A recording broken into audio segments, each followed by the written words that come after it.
असे महाराष्ट्रातले आक्रमक आणि सर्वांच्या हृदयावरती राज्य करणारे आमदार नितेशजी राणे साहेब या विचार मंचावरती उपस्थित आहे। मराठा आरक्षणासाठी त्यांनी जीवाची बाजी लावली व या महाराष्ट्रामध्ये जे 16% आरक्षण मिळालं यामध्ये त्यांचा सिंहाचा वाटा आहे। खरंच नितेश राणे साहेब, तुम्ही आमच्यासारख्या कार्यकर्त्याच्या पाठीशी खंबीरपणे उभे राहता याचा मोठा आम्हाला अभिमान आहे।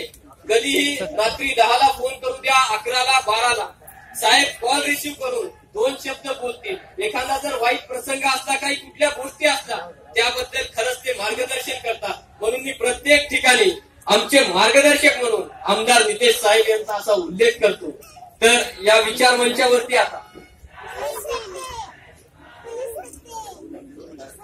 त्यानंतर योगेशजी गावडे हे आपलं मनोगत अवघ्या 2 मिनिटात या ठिकाणी व्यक्त करतील अशी मी त्यांना विनंती करतो।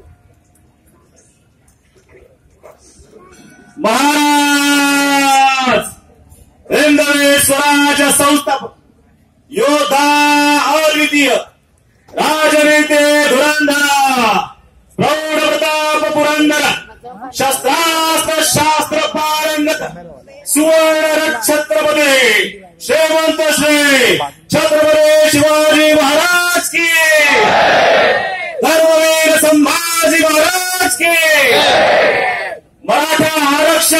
मराठा आरक्षणाचे नेते प्रणेते महाराष्ट्राचे स्वयंभू स्वाभिमानी स्वावलंबी नेते डॅशिंग आमदार मराठा हृदय सम्राट आदरणीय नितेशजी राणे साहेबांचा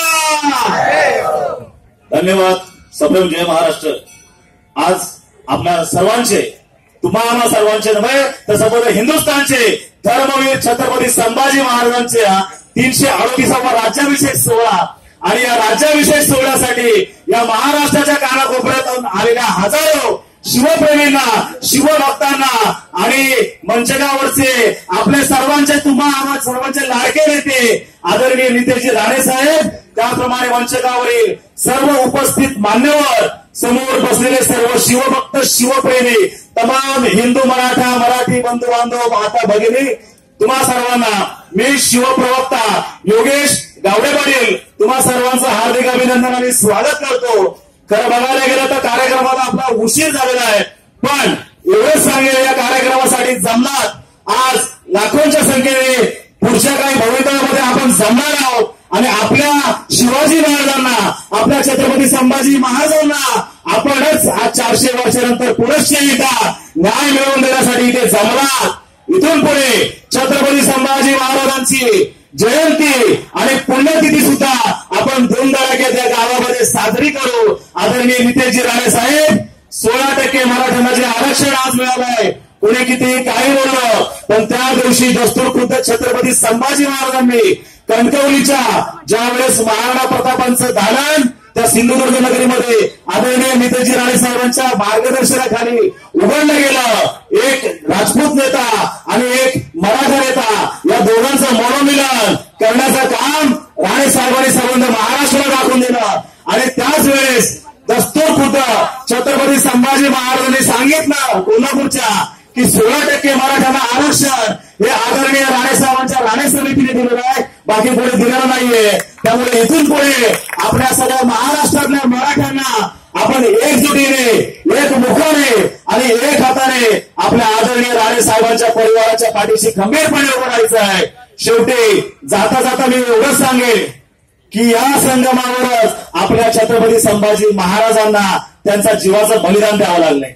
तुळापूर नाव नंतर पडलं, या गावाचं नाव होतं नागरगाव, पण दिनांक 23 सप्टेंबर 1633 पंत मुरार जगदेव या मुरार जगदेवांनी दान धर्म या ठिकाणी केला। वजना इतकं सोनं करायचं होतं, पण कुणाच्या हत्तीच्या, मग त्याला माफ नव्हतं, म्हणून शहाजीराजे भोसले यांनी या संगमावर एक हत्ती आणला, हत्ती बोळीत बसवला आणि तिथे ती बोट बुडली, तिथे एक शिक्का बसवला आणि तेवढंच हत्तीच्या वजनाचं सोन्याचं दान या नागरगावाला दिलं आणि तुळा या गावात झाली। म्हणून त्या दिवसापासून या गावाचं नाव नागरगावाचं तुळापूर पडलं, असा या तुळापूर गावचा इतिहास आहे। शेवटी जाता जाता एवढंच बोलतो, अरे भगव्या झेंड्याची धमक बघ, स्वाभिमानाची आग आहे, अरे भगव्या झेंड्याची धमक बघ,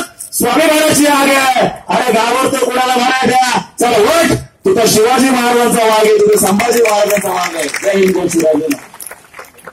मराठा क्रांती मोर्चा जो प्रथम निघाला औरंगाबादमध्ये, त्याचे संयोजक असणारे विजय काकडे पाटील हे तो उपस्थित आहेत. तसेच खासदार उदयनराजे, युवा मंचचे उपा परगणा प्रमुख सुनीलराजे भोसले व मराठा क्रांती मोर्चा मुख्य समन्वयक मराठा सेवा संघ संभाजी ब्रिगेडचे समन्वयक शांताराम बापू कुंजीर हे उपस्थित आहेत. आपण ज्यांची सर्वजण आतुरतेने वाट पाहत असत ते मराठा वाघ ज्यांना म्हणून ओळखलं जातं, त्या नितेश राणे साहेबांना मी विनंती करतो, आपण आपले परखड विचार आपल्या भाषेतून मांडावेत.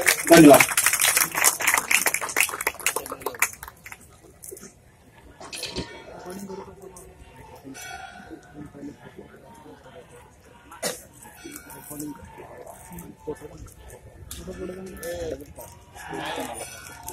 छत्रपती संभाजी महाराजांच्या राज्याभिषेक सोहळ्याच्या जयंतीच्या निमित्ताने मंचकावर उपस्थित असलेले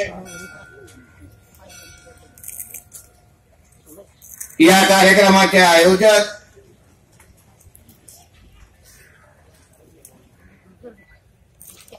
माझे सहकारी सन्मान्य शेखर पाटील, सन्मान्य स्वप्नील काळे पाटील, या गावाचे प्रथम नागरिक सरपंच सन्मान्य गणेश पुजारी, उपसरपंच सन्मान्य राहुल राऊत, मराठा आरक्षण चळवळीमध्ये यांनी महत्वाची भूमिका बजावली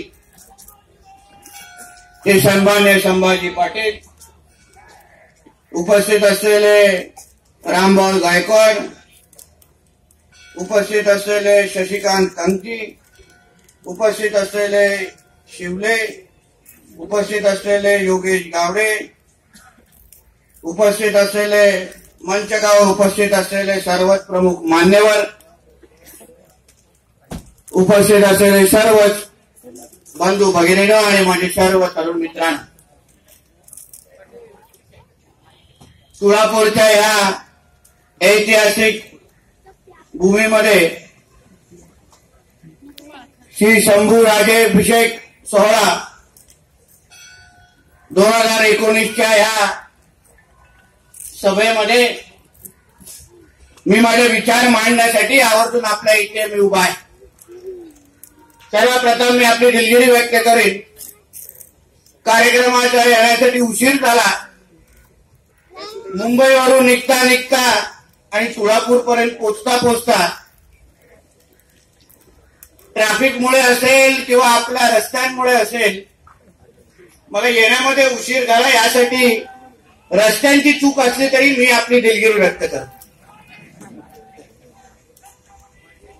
आमचा हा श्री शंभू राज्याभिषेकाच्या सोहळ्याच्या निमित्ताने आज हे वातावरण जे आपल्याला दरवर्षी इथे पाहायला मिळतं, अनुभवायला भेटतं, गेले असंख्य वर्ष मी आमच्या ह्या कार्यक्रमाला सोहळ्याला आवर्जून इथे उपस्थित असतो आणि प्रत्येक वर्ष या सोहळ्याकडे बघण्याचे एक दृष्टिकोन आणि या मंचकाची जी ताकद आहे ती दरवर्षी वाढत चाललेली असं म्हटलं तर चुकीचं ठरणार नाही. या सोहळ्यामागचा हेतू आणि आयोजक ज्या पद्धतीने मेहनतीने एक वातावरण निर्मिती करतात, या सोहळ्यामध्ये येणारा प्रत्येक व्यक्ती छत्रपती संभाजी महाराज, छत्रपती शिवाजी महाराज यांना मानणारा मावळा म्हणून इथे उपस्थित राहतो आणि त्यांचे विचार आणि त्यांचे सगळं हे वातावरण अनुभव घेऊन आपल्या इकडे परत दरवर्षी मी पाहिलेलं आहे की ह्या सोहळ्यामध्ये उपस्थित राहण्याच्या लोकांची संख्या असेल, इथे घडलेलं वातावरण असेल, या तुळापूरच्या या कार्यक्रमाबद्दल महाराष्ट्रामध्ये जी काही उत्सुकता असते, महाराष्ट्राच्या राजकारणामध्ये जे या तुळापूरच्या कार्यक्रमाचं जे महत्व आहे, आज या तुळापूरच्या कार्यक्रमाकडे महाराष्ट्रातल्या प्रत्येक मोठ्या नेत्याला यायला लागतं, हजेरी लावायला लागतं. हे मला वाटतं आपल्या संभाजी महाराजांच्या विचाराची ही शक्ती आहे. आज या मंचगावावर हा कार्यक्रम सोहळा आयोजित करण्यासाठी, कुठलाही कार्यक्रम आयोजित करण्यासाठी आपल्याला स्थानिक पोलीस स्टेशनची परवानगी घ्यायला लागते. पण आमचा हा तुळापूरचा सोहळा आयोजित करण्यासाठी परवानगी मिळवण्यासाठी ग्रामीण एसपीला परवानगी द्यायला लागते. एवढी ताकद आमच्या ह्या कार्यक्रमामध्ये आहे. म्हणजे इकडे मांडलेले विचार, इथे झालेली चर्चा, इथे झालेलं वातावरण, ते एक वेगळा संदेश देऊन जाता असं म्हटलं तर चुकीचं ठरणार नाही. याच मंचकावर ज्या व्यक्ती, ज्या भटीची भाषणं झालेली आहेत, जे विचार मांडलेले आहेत, जे निर्णय झालेले आहेत, त्या निर्णयामुळे महाराष्ट्राच्या राजकारणामध्ये परिवर्तन झालं. एवढी ताकद या विचार मंचामध्ये आहे.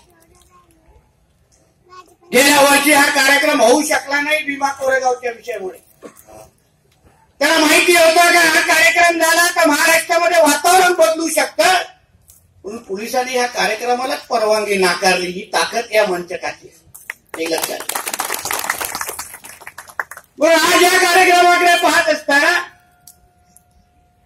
आज एकंदरीत महाराष्ट्रामध्ये जे काय वातावरण आहे, आज महाराष्ट्रामध्ये मराठा समाजाची काय ताकद, आज मराठा समाजाकडे बघण्याचा दृष्टिकोन आणि मराठा समाजाकडे कोणीही वाकड्या नजरेने पाहू शकत नाही असं वातावरण आज महाराष्ट्रामध्ये तयार झालेलं आहे. ही ताकद आपण सगळ्या जणांनी कमवलेली आहे. ही काय कोणी एकट्या नेत्याची ताकद नाहीये. पण या चळवळीमध्ये असंख्य कार्यकर्त्यांनी, मावळ्यांनी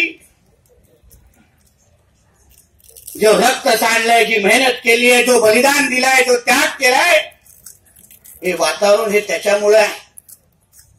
आज एक जो दरारा महाराष्ट्रामध्ये तयार झालेला आहे, त्या मराठा समाजाला मराठा समाजाची दखल घेतल्याशिवाय आज कोणीही पुढे पाऊल टाकू शकत नाही. एवढा दरारा आज मराठा समाजाचा